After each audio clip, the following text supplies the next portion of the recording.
أما بعد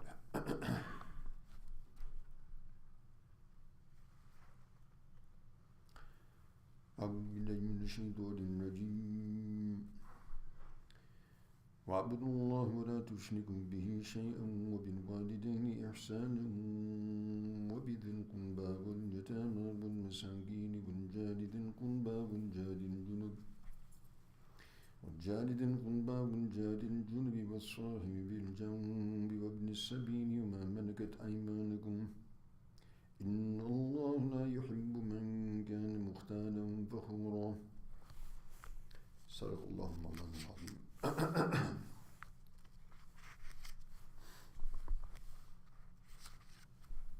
So here Allah subhanahu wa ta'ala, after mentioning some specific rights of the marital relations, the spouses, husband and wife, and inheritance previously. So here Allah subhanahu wa ta'ala gives a general directive and then specifics that continue to deal with the human rights and the human relationships. وَاعْبُدُوا اللَّهَ وَلَا تُشْرِكُوا بِهِ شَيْئًا. So again, this word of ubudiyya, or this concept of ubudiyya, again stressed, wa'budu. And generally they translate worship Allah, but it doesn't encapsulate this comprehensive meaning. Because number one, the word abd is used, or the root abd, wa'budu, from abida, to be an abd, to be a slave. So practice slavery to Allah is basically what it means. And what is a slave? A slave is one who submits and surrenders and is in total servitude to his master. So in other words, enter into total servitude and remain consistent in your focus on your master and being his slave continuously. And do not assign or attribute any partnerships to him in his essence, in his names, in his qualities, in his actions. Ascribe no partners to him whatsoever. So after establishing the most important and most critical and the main topic of the Quran and the main topic of Risala, the Risala meaning the message of the messengers, is the message of the oneness of Allah subhanahu wa ta'ala, Tawheed. And thereafter, again, وَبِالْوَالِدَيْنِ إِحْسَانًا. And then the second injunction after Tawheed, which is mentioned several times in the Quran. And to the parents, ihsan, and observe and practice. To Allah subhanahu wa ta'ala, be a slave. And to your parents, exercise ihsan. And ihsan, again, kindness, generosity, service, much more than that. Do goodness to them in any way, shape, or form. So doing goodness to them means that you would abstain from any type of activity or any type of character or behavior that would lessen this stage of ihsan. It would be anything juxtaposed to ihsan. Therefore, find in Surah Al-Isra, فَلَا تَقُلْ لَهُمَا uff. Don't even say to them uff. In other words, even if you find their character, and rightly so, displeasing and even in juxtaposition with Sharia, you don't say uff to them. You don't, we say in Arabic, kalimat al-zajr, what are you saying? Even to look at them like with a hard look, not jais. So what does that mean? Does that mean that if they are off the track that we don't do any? No, we're concerned with that, and we would admonish them and instruct them, but with love and affection and the etiquette which is appropriate for one who is under to one who is over. That would be appropriate for the offspring to the parents.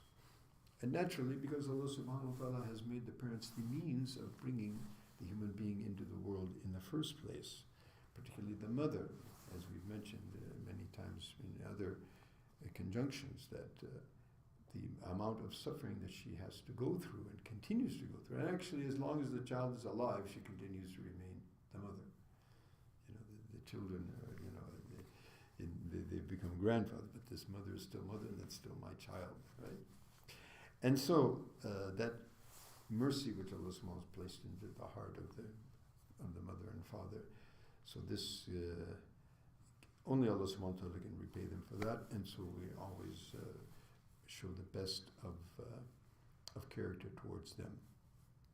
And then after the parents, of course, all the other relationships, and we mentioned in several occasions previously that the importance and the amount of kindness that is deserved to one's relations becomes even more magnified the closer and closer that they get. So obviously the closest relations are the parents, and thereafter dhil qurba, those who have a blood relationship. And that's many types, as we mentioned earlier on in the discussion of muwarith, whether they are blood relations from the father's side, the mother's side, etc.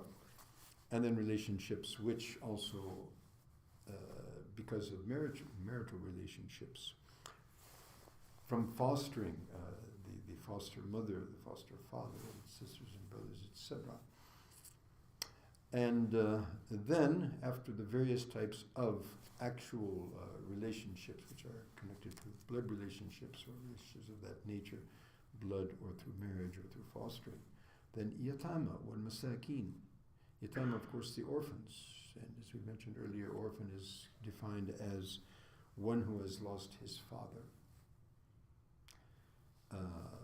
If they've lost the father and mother, then it's a double orphanage, but the main consideration of being an orphan is that one loses the father, which is generally the means of sustenance and financial support. And of course, one is considered an orphan until reaching the age of maturity, puberty, because of the fact that before that state, he's much in need. Wal masakin, and the poor. And the poor would include those who have nothing, like the homeless on the street, up to the poor, meaning those who don't have the wherewithal to meet their actual needs. For example, I heard that in Irvine they consider those who earn under $70,000 a year in the poverty level, which is pretty amazing, if you go in any of the countries in the world. I mean, that's a fortune. People who are earning that are living like kings. But it's all relative. So looking at the expenses and looking at the situation, so that is not ever defined in the Quran or Sunnah by specifics, by quantification. And for that we have what we call the urf, which is the understanding or the way things are in a particular situation with a particular people in a particular time in a particular place. So we have a number of other categories which we'll inshallah look into tomorrow. Subhanallah, bihamdika, ashhadu an la ilaha illa anta